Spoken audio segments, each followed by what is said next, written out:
Você que está assistindo essa gravação pelo IGTV, já curte aqui embaixo, já deixa também seu comentário e compartilha essa live com alguém que você acredita que precisa escutar, tá? Pode também marcar nos comentários, fique à vontade. E você que está chegando agora, bom dia, Denis! Bom dia! Envia aí para os seus... Bom dia, Kimina. Bom dia, Natália. Bom dia. Que bom, gente, que vocês vieram hoje. Bom dia, Rafael. Bom dia. Vamos lá, gente. Bom dia, Andresa. Paramos, então, no momento clímax da história de Abraão, né? Onde ele foi testado por Deus na sua obediência e passou no teste.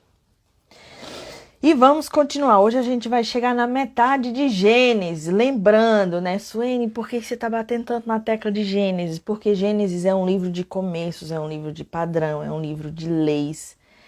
E se você entender todos os padrões de Gênesis, você vai conseguir aplicar na sua vida de maneira mais fácil. E aqui a gente está focando no aspecto financeiro da coisa, né? Então vamos lá.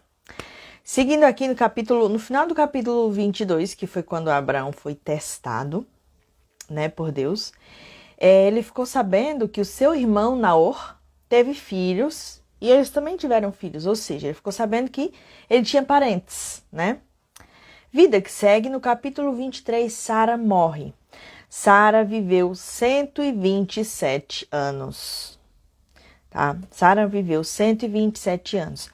E aqui no capítulo 23 acontece uma coisa interessante, que lembram que uma das promessas de Deus para Abraão era que ele também teria a terra prometida, que é Canaã. Só que naquela época, Canaã estava sendo habitado por outras pessoas, inclusive pelos povos hititas, que eram povos que tinham culturas diferentes da cultura de Abraão, eram povos que tinham crenças religiosas não, que naquela época não existia religião, né? Mas crenças em Deus diferente da de Abraão, da que Abraão tinha, né? Então Canaã ainda não era dele. E aí o que acontece? Sara morreu. Só que ele queria enterrar Sara em Canaã, na caverna de Macpela.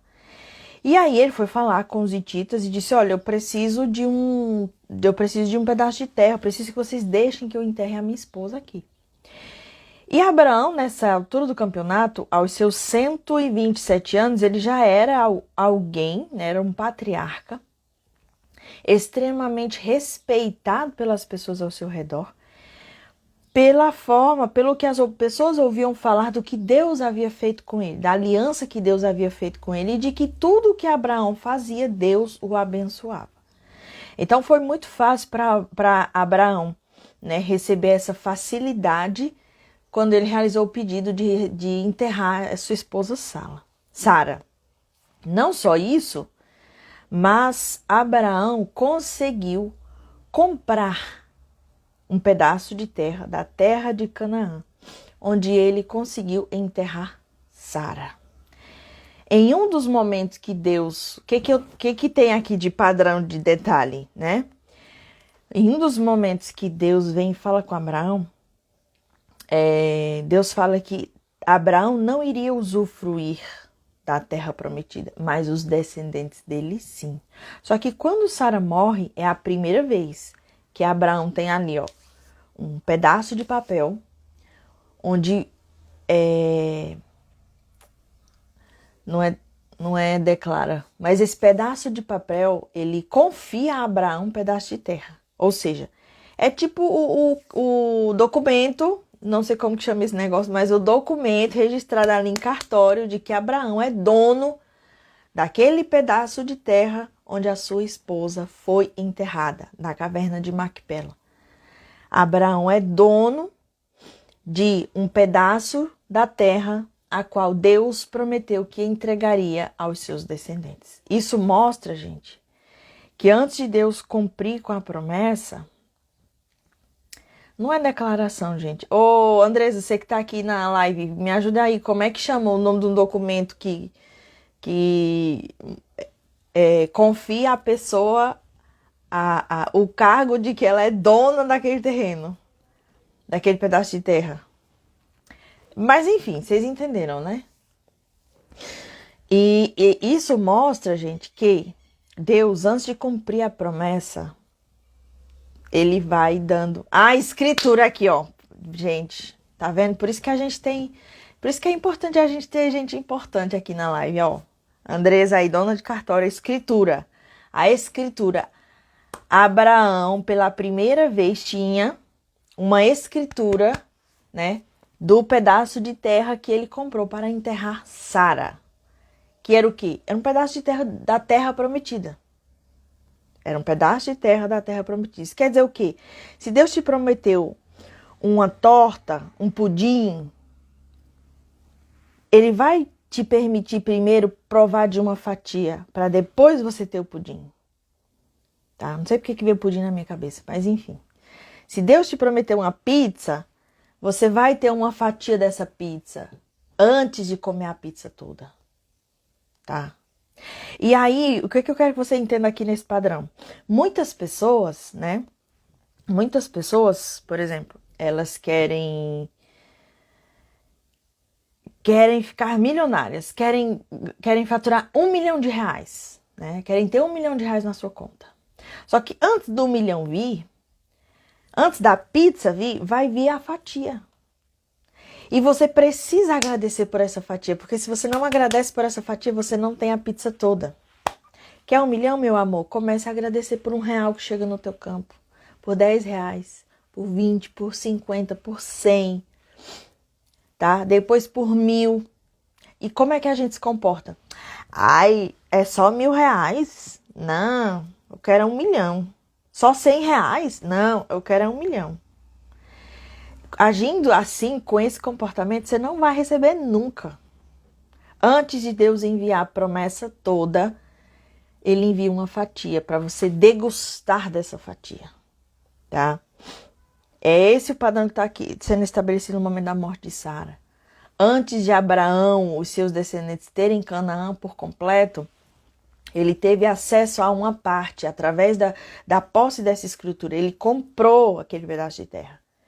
Os caras queriam dar para ele, não, eu quero comprar para chamar de meu, tá? Dar de favor, né? Mas ele queria ter a escritura na mão dele. Porque quando os caras disseram, não, pode enterrar sua esposa em qualquer lugar, a gente deixa. Não seria uma terra, um pedaço de terra para chamar de meu, mas Abraão teve acesso a isso. Tá? Então, seja lá qual seja a tua promessa, seja lá qual for a tua promessa, teu sonho, Deus vai mandar indícios de que aquilo vai ser possível. Deus vai mandar amostra grátis para você. E quando ele mandar esse pedacinho, você precisa desfrutar, você precisa agradecer, você precisa entender que o cumprimento da promessa está próximo de acontecer. Beleza? Caiu moedinha? Quero saber de vocês aqui, ó. Escrevam aqui nos comentários se caiu moedinha. Lembrem de ficar curtindo a live aqui, porque aí o Instagram entende de que o que eu tô falando faz sentido e ele ajuda a mostrar o meu conteúdo para mais pessoas. Envie essa live também para os seus amiguinhos. Chamem seus amiguinhos para eles virem aqui para essa live. Tá bom, meus queridos?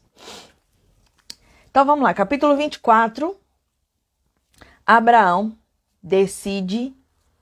já estava com idade bem avançada, e decide procurar uma esposa para Isaac. Olha só aqui alguns padrões sendo estabelecidos nesta passagem aqui do capítulo 24, tá? Ele, né, Abraão já estava lá com seus 100 e poucos anos, com idade bem avançada, e já estava com a fé mais fortalecida do que nunca, porque Deus sempre estava abençoando ele, né? O clímax foi o momento em que Deus disse, sacrifica teu filho em um holocausto para mim. E ele foi lá e fez, e Deus providenciou. Então, a fé de Abraão, nessa altura do campeonato, ela já era literalmente inabalável, tá? Era inquebrantável. E aí... Abraão disse ao seu servo, o servo mais velho, né, da casa dele, disse: olha, precisamos procurar uma esposa para meu filho Isaque. Então, eu vou designar você essa missão e você vai jurar que vai conseguir. E no capítulo 24, ele pede para pôr a mão debaixo da coxa de Abraão. Pôr a mão embaixo da coxa era uma forma de juramento, né? Porque a coxa tá aqui, né? Aí colocar a mão embaixo da coxa era tipo dizer assim, ó, as suas palavras estão acima dos meus desejos, das minhas vontades, ou seja, eu vou cumprir. Então o servo colocou a mão embaixo da coxa de Abraão e Abraão disse: jure pelo seu Senhor, o Deus dos céus e o Deus da terra, que não buscará mulher para meu filho entre as filhas dos cananeus, no meio dos quais estou vivendo. Por quê? Porque a cultura era diferente, né? A crença era diferente, os costumes eram diferentes. E por isso Abraão fez com que o servo jurasse a ele que não iria buscar mulher para o seu filho Isaque dentro dos cananeus, mas irá à minha terra e buscará entre os meus parentes uma mulher para meu filho Isaque. Aí o servo lhe perguntou: e se a mulher não quiser vir comigo a essa terra, eu devo levar seu filho lá? Na terra de onde o senhor veio? Abraão disse: não, cuidado, não deixe que o meu filho volte para lá, tá? Não deixe que o meu filho volte para lá. O Senhor, o Deus dos céus, que me tirou da casa do meu pai e de minha terra natal, e que me prometeu sob juramento que a minha descendência daria esta terra, enviará o seu anjo adiante de você para que de lá traga uma mulher para meu filho. Quero chamar a atenção aqui, antes de entrar nesses detalhes, vou chamar a atenção aqui para dois padrões aqui. Antes de Abraão receber o chamado, né? Abraão recebeu o chamado era para ele sair de dentro da casa do pai, sair da terra natal, né? E entrar para dentro de si. E aí quando ele fala assim, ô servo, procure uma esposa para o meu filho. E o servo diz: tá, mas e se a moça não quiser vir, eu posso levar ele para lá? E Abraão: cuidado, não deixe que o meu filho volte para lá. Isso aqui são dois padrões, tá? São dois padrões.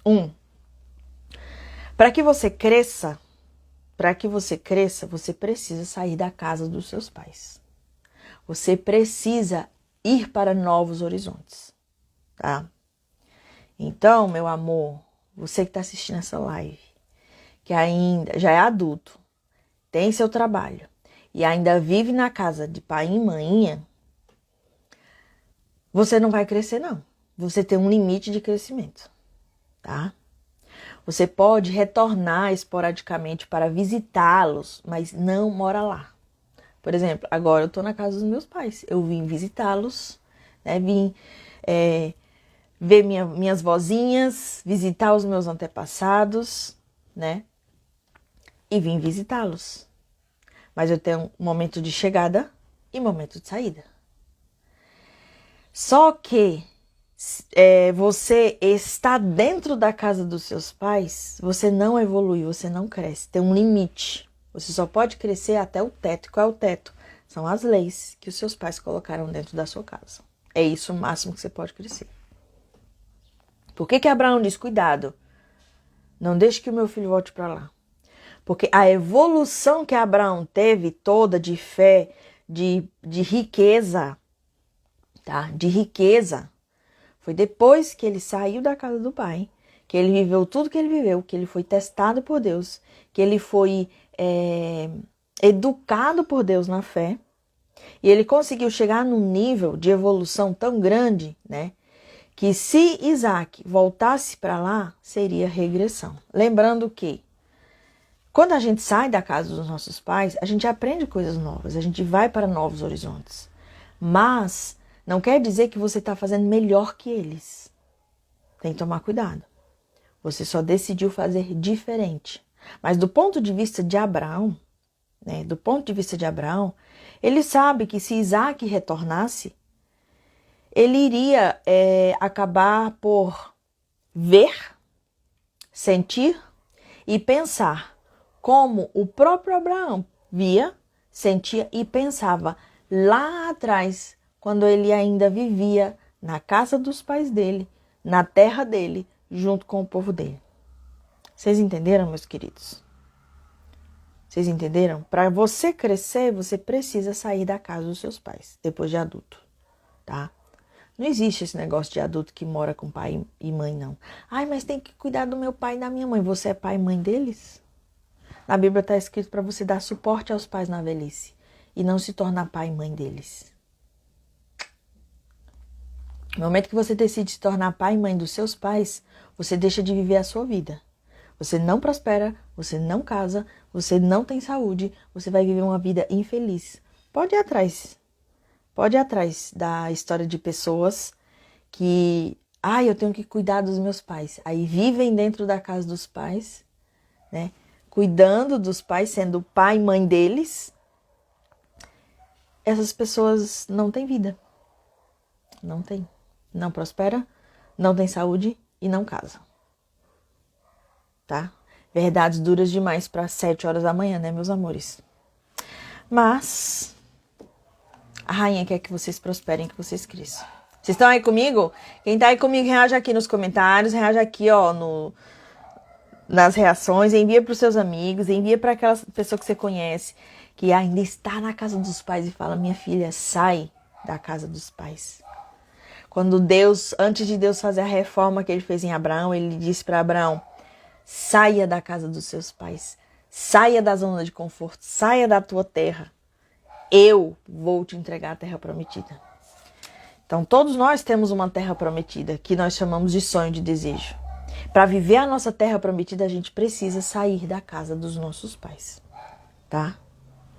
E visitar de vez em quando, obviamente. Beleza? Seguindo aqui, né? As orientações que Abraão deu para o seu servo. Olha só.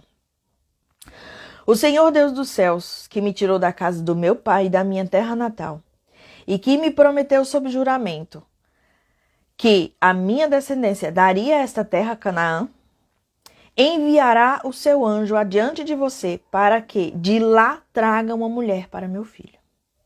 Se a mulher não quiser vir, você estará livre do seu juramento, mas não leve o meu filho de volta para lá. Então o servo pôs a mão debaixo da coxa de Abraão, seu senhor, e jurou cumprir aquela palavra. O servo partiu com 10 camelos do seu senhor, levando também do que o seu senhor tinha de melhor. Partiu para a Mesopotâmia em direção à cidade onde Naor tinha morado. Ao cair da tarde, quando as mulheres costumam sair para buscar água, ele fez os camelos se ajoelharem junto ao poço que ficava fora da cidade. Então orou. Primeiro detalhe, percebam, Abraão deu orientações claras ao servo, né? Eu quero uma mulher que seja minha parente, que esteja lá naquela cidade, tá? E se ela não quiser vir, você tá livre. Ou seja, ganhar ou perder é a mesma. Abraão já tinha entendido esse jogo. O jogo da fé é ganhar ou perder é a mesma coisa.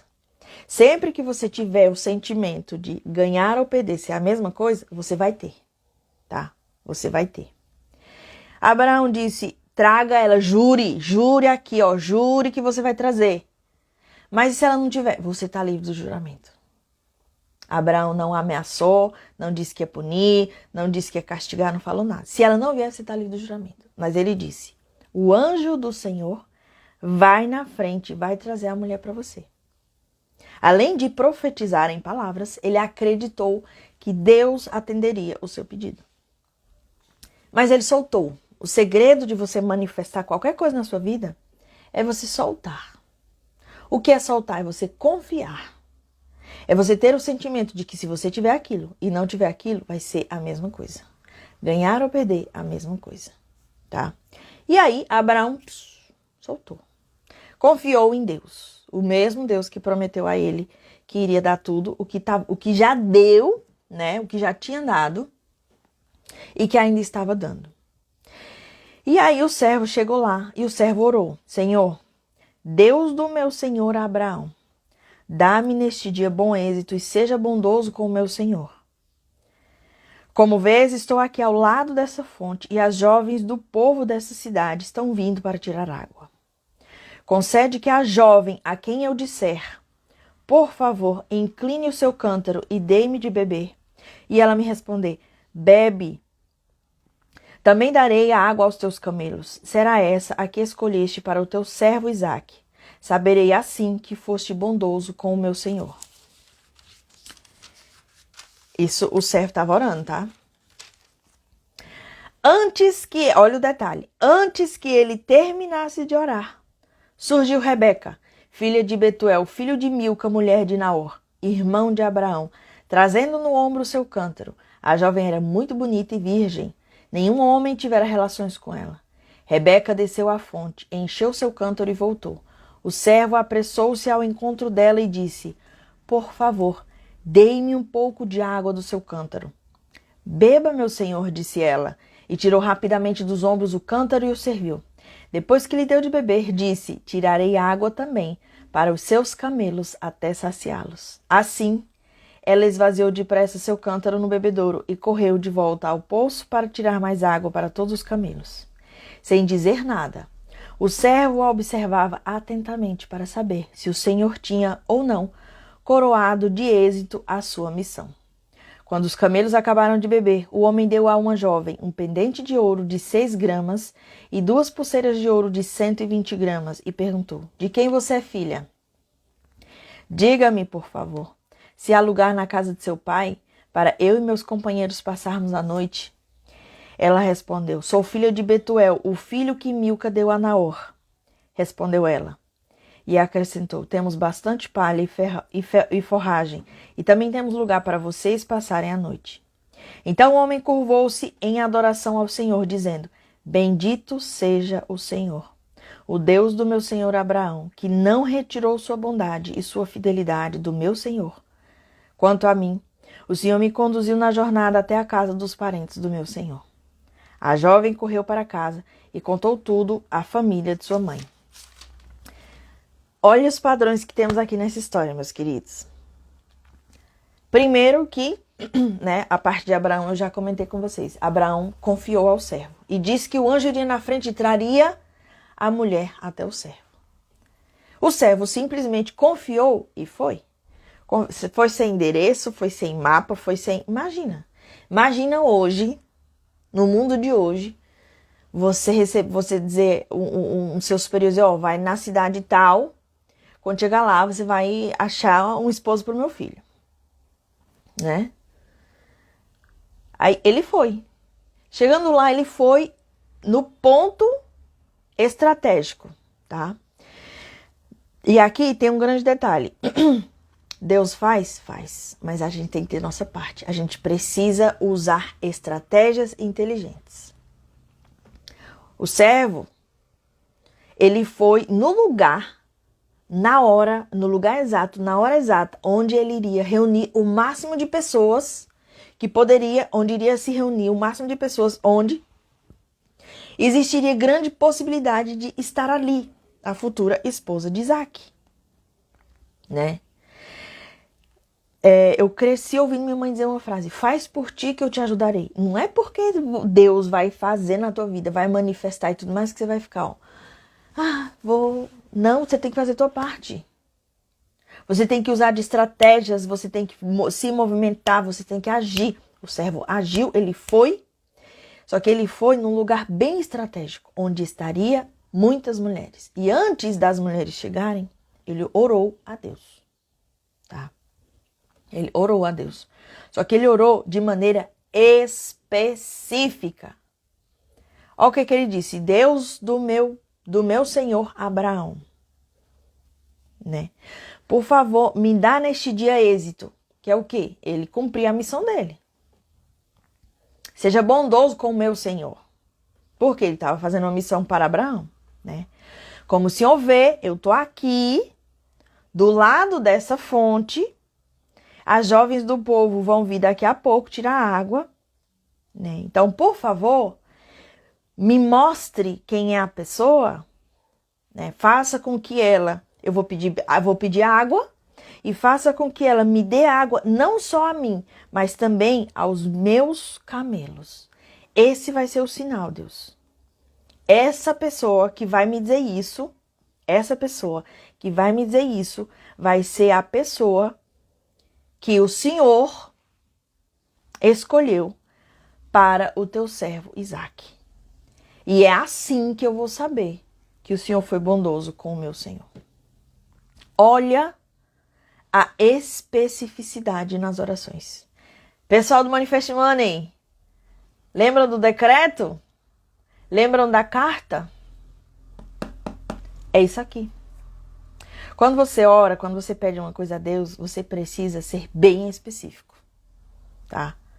Você precisa ser bem específico. Hoje em dia, né, quando eu falo assim, olha, peça a Deus e seja específico, as pessoas travam e ficam assim, ó. Como assim que eu vou pedir a Deus se Deus quiser? Deus quer que você seja feliz, abençoado. Deus criou você para você ser feliz. A questão é, você tem fé suficiente de acreditar que Deus vai te dar aquilo que você quer? Você vive em aliança com Deus ao ponto de ter certeza de que se você pedir, Deus vai te dar? Ou você tem medo de ser punido? Você tem medo de ser pecado? Aliás, de ser castigado porque você vive em pecado. Porque você vive desrespeitando as leis espirituais. O problema não é se Deus quiser. O problema é se você tem fé. O problema é se você se garante na sua conexão com a fonte criadora. Para você pedir e Deus te atender. Aí a pessoa trava. Né? Por quê? Porque já pediu na súplica e Deus não atendeu. Porque sabe que tem culpa no cartório, que andou fazendo coisa errada por aí, né? Não se arrependeu, não se regenerou, não se perdoou, não se consertou. Aí, né? Aí tem vergonha na cara. Pelo menos isso, glória a Deus. Pelo menos tem vergonha na cara. Ai, eu não posso pedir a Deus essas coisas. Semana passada eu estava aprontando, né? Como é que eu vou pedir a Deus essas coisas se semana passada eu estava aprontando? Né? Deus, essa historinha, se Deus quiser, é o maior ato de falta de autorresponsabilidade. Não é nem desrespeito a Deus não falar isso. É falta de autorresponsabilidade. Deus quer que você seja feliz. Ele criou o homem para que o homem fosse próspero, abundante e rico em todos os pilares da vida. E quando eu falo próspero, abundante e rico, eu não estou falando só de dinheiro. Eu estou falando de amor, eu estou falando de saúde, eu estou falando de harmonia, eu estou falando de dinheiro. Não é o dinheiro pelo dinheiro. Deus criou o homem para ser feliz e ser abundante em todos esses aspectos. Ou seja, Ele quer que você seja feliz. A questão é, pelo poder do livre-arbítrio, você aceita? Você decide receber o que Deus quer te dar? Ou você prefere viver do teu jeito, nas tuas leis, realizando as tuas vinganças, com as tuas raivas, cobrando as pessoas porque você acha que é injustiça, aquilo, isso e aquilo outro, se vingando de quem te fez mal, no teu entendimento, na tua limitada sabedoria, como é que você prefere viver? Porque se você vive em intimidade com a fonte criadora, você vai entender que a todo minuto, a todo segundo, Deus quer fazer você feliz. Deus quer realizar os teus sonhos. Deus quer realizar as promessas que Ele já disse para você que iria cumprir. Então, o que você quer? Não é se Deus quiser, é o que você quer. Dito isso, meus amores, sejam específicos, tenham a fé de Abraão. Orientem as pessoas que vão lhe ajudar a cumprir isso e sejam específicos nas suas orações, nos seus pedidos. Ai, Suene, eu aprendi que não pode pedir nada a Deus. Quem foi que te ensinou isso? Se Deus é o Deus Rei do Universo, para você cocriar, você tem que pedir a Deus. Quem disse que você não pode pedir? Da onde? Da onde? Que um filho não pode pedir nada ao pai. Você não pode mandar nele, mas pedir, tá livre. tá? Pedir tá livre. Então, quando pedir, peça específico. Deus, por favor, eu quero uma casa com tantos quartos, parede tal, no bairro tal. Rita Suene, mas será que eu posso? Meu amor, não é a circunstância que você tem hoje que define o teu destino, não. É a tua decisão. É a tua decisão. Para Deus nada é impossível. Da onde que um casal estéril com mais de quase 100 anos de idade ia ter um filho e Deus foi lá e fez? Por que é impossível Deus realizar o teu sonho de ter uma casa num bairro nobre? Por que é impossível Deus realizar o teu sonho de ter um carro dos sonhos? Um emprego dos sonhos, uma empresa dos sonhos? Você só precisa querer. Mas o segredo para você manifestar isso na sua vida é você querer com fé, tá? Soltar, ser bem específico e ter o sentimento de que ganhar ou perder é a mesma coisa. Vocês estão pegando essas chaves aí, meus amores? Tá? Então, sejam específicos nas suas orações, porque Deus vai enviar exatamente do jeito que você pediu. Deus vai enviar exatamente do jeito que você pediu. Tá? E aí, e outra coisa, tem mais um detalhe. Lá no versículo 15 do capítulo 24, o servo estava lá orando, né? Antes que ele terminasse de orar, surgiu Rebeca, filha de Betuel, filho de Milca, mulher de Naor, irmão de Abraão, trazendo no ombro o seu cântaro. Antes que o servo se levantasse e abrisse os seus olhos, a provisão já estava vindo. Ele ainda não sabia que Rebeca seria a futura esposa de Isaac. Mas Deus já tinha providenciado para que a provisão chegasse. Isso aqui, gente, é um padrão poderosíssimo. Sabe por quê? Isso mostra que quando você estiver orando, pedindo alguma coisa, alguma solução para uma missão, para um problema, para uma situação desafiadora, para qualquer coisa na tua vida, antes que você termine de orar, Deus estará enviando a provisão para você. Você só não consegue enxergá-la ainda, mas ela estará vindo na tua direção. Tá? Apenas creia que enquanto você estiver orando, antes que você termine de orar, a provisão chegará para você. E começará a vir na tua direção. Você só precisa acreditar e estar aberto aos sinais. Tá? Pegaram aí? Pegaram aí essa chave, meus queridos? Seguindo aqui. E aí, né? Rebeca chegou, deu de beber a ele, aos camelos. Então ele, essa era a prova de que ela é a enviada por Deus. Ele foi lá, junto com ela, foi para a casa dos parentes. Chegando lá, ele contou toda a história, né? Ele contou toda a história de que Abraão pediu para ele ir, que ele jurou embaixo da coxa, o que Abraão disse, o que ele orou, o que Rebeca fez e falou, não, ela é a esposa de Isaac. E aí, ele pediu permissão, então, aos pais de Rebeca para levá-la com ela, né? Eles permitiram, e eis que, então, eles permitiram porque quando o servo contou toda a história, todos os detalhes, eles falaram, bem, isso aí é coisa do Senhor, né? Só pode ser coisa do Senhor, a gente não tem nada o que dizer. Então, pode ir, vai Rebeca, pega tuas coisas, já vai. E o servo, então, voltou com Rebeca até a casa de Abraão, né? E chegando lá, Isaac levou Rebeca para a tenda da sua mãe Sara e fez dela sua mulher. E a amou. Assim Isaac foi consolado após a morte da sua mãe.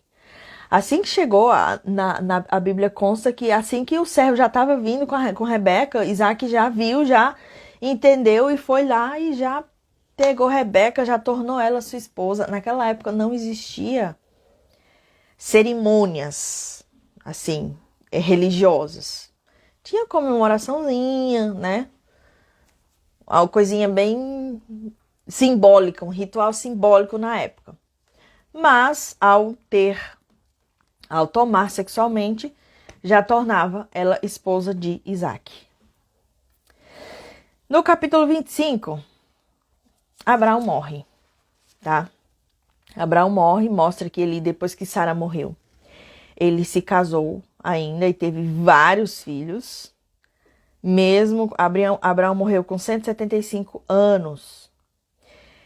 E depois que Sara morreu, aos 100 e poucos anos, ele casou de novo e teve vários filhos, vários mesmo. Mas ele deixou tudo o que tinha para Isaac, porque Isaac era o herdeiro. E deixou alguns presentes para os outros filhos. Abraão morreu, Isaac e Ismael enterraram Abraão. Depois disso, fala-se um pouco da descendência de Ismael. Lembram que o anjo disse que ele iria viver em hostilidade? Pois bem, era exatamente isso que estava acontecendo. Todos os descendentes de Ismael viviam em hostilidade contra todos os seus irmãos, tá? O anjo tinha dito que assim seria e assim estava sendo. Isaac casou com Rebeca. Só que Rebeca não podia ter filhos. Vejam um padrão aí acontecendo. Quem não podia ter filhos? A mãe de Isaac, a esposa de Abraão, Sara. Sara não podia ter filhos. A esposa do seu filho também não podia ter filhos. O que é que isso mostra, gente? Que certos padrões, né, de enfermidades, de maldições, de limitações, eles podem sim perpetuar de geração para geração. Mas o que Isaac fez? Isaac orou ao Senhor em favor de sua mulher, porque ela era estéril. O Senhor respondeu à sua oração e Rebeca, sua mulher, engravidou. Isso mostra aquilo que eu já falei para vocês. Tem alguma maldição na tua família? Tem alguma doença? Alguma limitação? Algo negativo de geração que está sendo passado de geração para geração? Ora a Deus pela intervenção. Você pode fazer isso. Ore a Deus pela intervenção da força de Deus. E creia que essa intervenção vai ser feita. Porque Sara era estéril, Deus fez um milagre. Rebeca era estéril, Isaac orou em favor de sua mulher, porque ela era estéril. E o Senhor respondeu à sua oração. Rebeca, sua mulher, engravidou. Ai, Suene, mas eu já orei tanto pela prosperidade da minha família e não dá certo comigo. Sabe por que não dá certo? Porque você não acredita. Porque você não acredita. Você ora mecanicamente. Você ora no desespero. Você ora na súplica. Você não ora na fé. Orar na fé é dizer, Deus, eu quero isso. Puf, solta. Pense, sinta e se comporte como se Deus já tivesse realizado aquilo na tua vida. Isso é ter fé. Coloque a mãozinha no seu coração e se responda sinceramente. Se todas as vezes que você orou a Deus para quebrar essa maldição, para que isso não acontecesse na sua vida, na vida das gerações, você orou e soltou. Você orou e, ai meu Deus, por favor, meu Deus, eu preciso tanto, meu Deus, por favor, eu preciso tanto, meu Deus, ai meu Deus, meu Deus, meu Deus. Como foi que você orou? Orar na súplica só gera mais escravização do problema que você já tá. Tá? Não gera milagre, não. Orar na súplica, orar automaticamente, orar da boca para fora, não gera milagre. O milagre acontece por meio da fé. Da fé que Isaac tinha. E Isaac orou uma vez. Uma vez. Ele não ficou fazendo novena, quarentena, 21 dias. Não, ele orou uma vez. A fé dele era suficiente para ele orar uma vez e o Senhor responder à sua oração. Deus responde nossa oração, gente. A questão é, como é que a gente está orando? O problema não é Deus. O problema é a sua comunicação com Ele. Tá? O problema é a sua fé. O problema não é Deus. Se Deus... Ai, Deus atende uns. Por que Deus atende uns e não atende outros? Por causa da fé. Por causa da fé, por causa da lealdade, por causa da obediência. Aí você fica aí, né? Vive dentro da igreja, vive rezando, e o caos está instaurado na tua vida. Por quê? Porque você não tem fé. E ainda fala de fé para os outros. Seja um milagre, para que as pessoas vejam na sua vida. É a melhor forma de você mostrar para elas que Deus existe. É sendo um milagre na sua vida, através da tua fé. Tá? Pegaram a chave, pegaram a moedinha, as moedinhas, e eis que, né, o Senhor respondeu à oração de Isaac, e ela engravidou. Só que Rebeca, meu amor, meus amores, Rebeca engravidou não foi de uma criança não, foi de duas. Ela engravidou de gêmeos. Quando Deus faz, Ele sempre faz melhor do que o que você está pedindo. Na maioria das vezes é o dobro. Mas isso só acontece se você confiar. Se você não confiar e se você ficar preso ali no osso, na verdade, nada vai acontecer. Tá bom?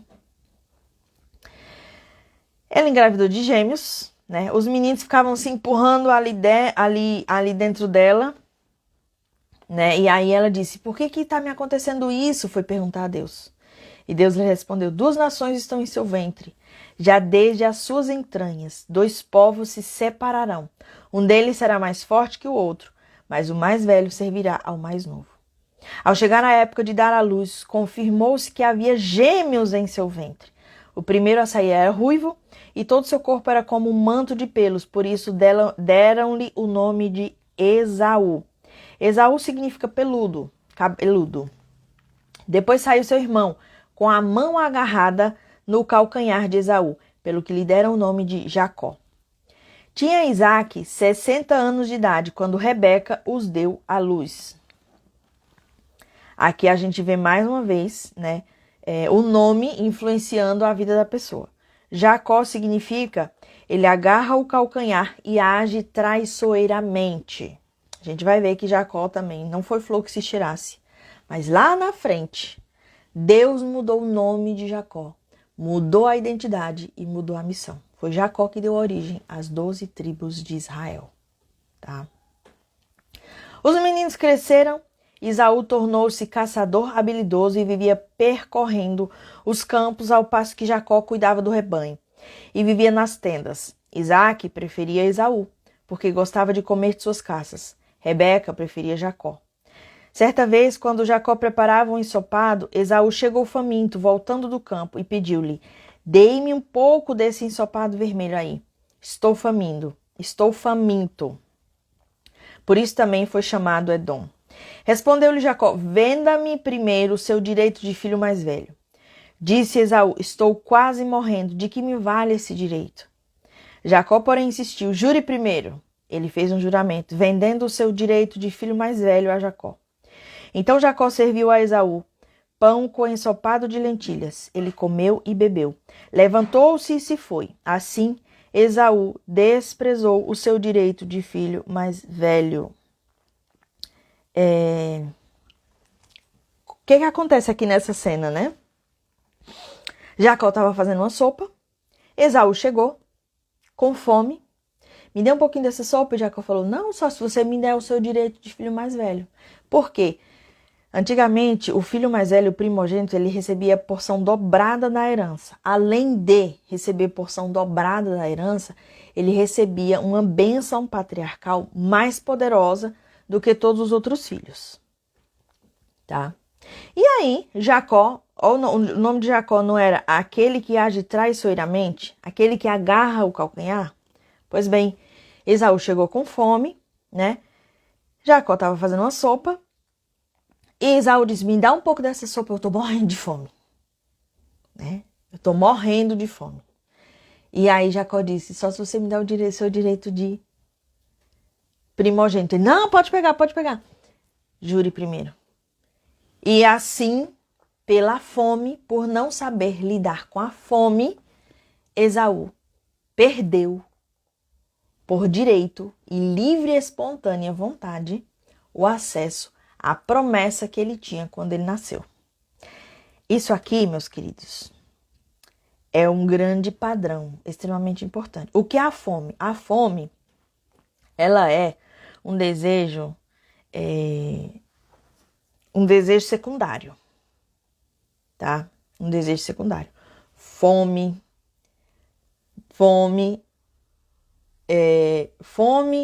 sono e libido. Principalmente sono e libido. São desejos secundários. Isso mostra que, o que acontece aqui mostra que, se você não consegue controlar os seus desejos secundários, você perde o acesso à sua promessa. Se você não controla a sua fome, se você não controla o seu desejo sexual, se você não controla o seu sono, você perde o seu acesso à sua promessa, tá? Por quê? Porque você vai ser manipulado por um desses três aqui. Por um desses três meios aqui, você vai perder o acesso à sua promessa. Assim como Esaú perdeu o acesso à promessa dele de primogenitura. Se você não consegue controlar desejos secundários, olha só, desejos secundários, ou seja, eles estão em segundo lugar. Se você não consegue controlar a tua fome, o teu sonho, o teu desejo sexual, você não consegue controlar a sua mente, você não consegue controlar os seus impulsos, você não consegue controlar os seus sentimentos. Você vai perder acesso à sua promessa, tá? Vocês entenderam? Vocês entenderam, meus amores? O que tem que reger a tua vida é a tua alma e não os desejos secundários. Não tô dizendo que você não pode comer, não tô dizendo que você não pode fazer sexo, não tô dizendo que você não pode dormir.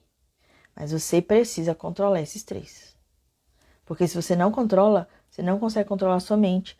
Não controlando sua mente, você não controla os seus sentimentos. Não controlando isso, você não controla mais nada na sua vida. Vai viver aí uma pessoa, né, cheia de doença, aí vai ter que tomar, aí vai ter que ir pro remédio controlado. Vai ter que ir pro remédio controlado. Também não estou dizendo que toda pessoa que toma remédio controlado sofre disso, tá? Não é isso que eu quero dizer. Mas você vai ter que ir para algo que controle a sua vida, porque você já não é capaz de controlar a sua própria vida. Se você não consegue controlar os desejos secundários, você não consegue controlar sua mente, nem o teu coração. Você também não consegue controlar a tua vida. Dirá então as coisas que aconteceram nela. Beleza, meus amores? Vocês estão quietinhos hoje aí? Estão com soninho? Vocês estão com soninho? Chegamos então no capítulo 26. Amanhã a gente inicia aí o estudo de um dos personagens também que eu gosto bastante, que para mim foi o primeiro co-criador da Bíblia, porque Abraão também foi, mas Abraão, o que é mais marcante dele é a fé, né? A fé e a obediência a Deus. Já com Jacó, a gente vai ver que Jacó, ele era muito co-criador, muito manifestador. Por quê? Ele usava os atos de fé e os movimentos, os princípios da cocriação a favor dele. Ele usava a favor dele. E foi assim que Jacó construiu quase um império. Deixou legado para os seus 12 filhos que dariam origem às 12 tribos de Israel. E no final, já quase no final da vida de Jacó, por Jacó ter mudado a postura dele, a forma de se comportar e ter parado de enganar as pessoas, foi que Deus mudou o nome dele e permitiu que ele fosse o patriarca das 12 tribos de Israel. Ou seja, Jacó, além de tudo, mostra que não é porque você nasceu uma laranja podre que você vai morrer laranja podre, não. Você pode mudar. E você mudando, Deus cumpre com a promessa. Deus só está esperando você mudar. Beijo, meus amores. Amanhã, 7 da manhã, temos mais uma live matinal. Hoje à noite, pessoal do Manifest Money, temos aula ao vivo, tá? Encontro vocês, pessoal do Manifest Money, à noite. E pessoal que está aqui participando das lives matinais bíblicas, amanhã, 7 da manhã, aqui neste mesmo lugar. Marquem, essa live foi pesada, né? Será que eu deixei ela gravada, gente? Marquem seus amiguinhos aqui, tá? Marquem seus amiguinhos aqui nessa live. Enviem essa live para as pessoas. Curtam, compartilhem, comentem, me ajudem a alcançar mais pessoas. Beleza? Estamos aí já passamos da metade de Gênesis. Agora tem muita história interessante pra gente ver, principalmente de Jacó, suas mulheres e todos os seus filhos. Beijo bem grande, amo vocês e até amanhã. Tchau, tchau.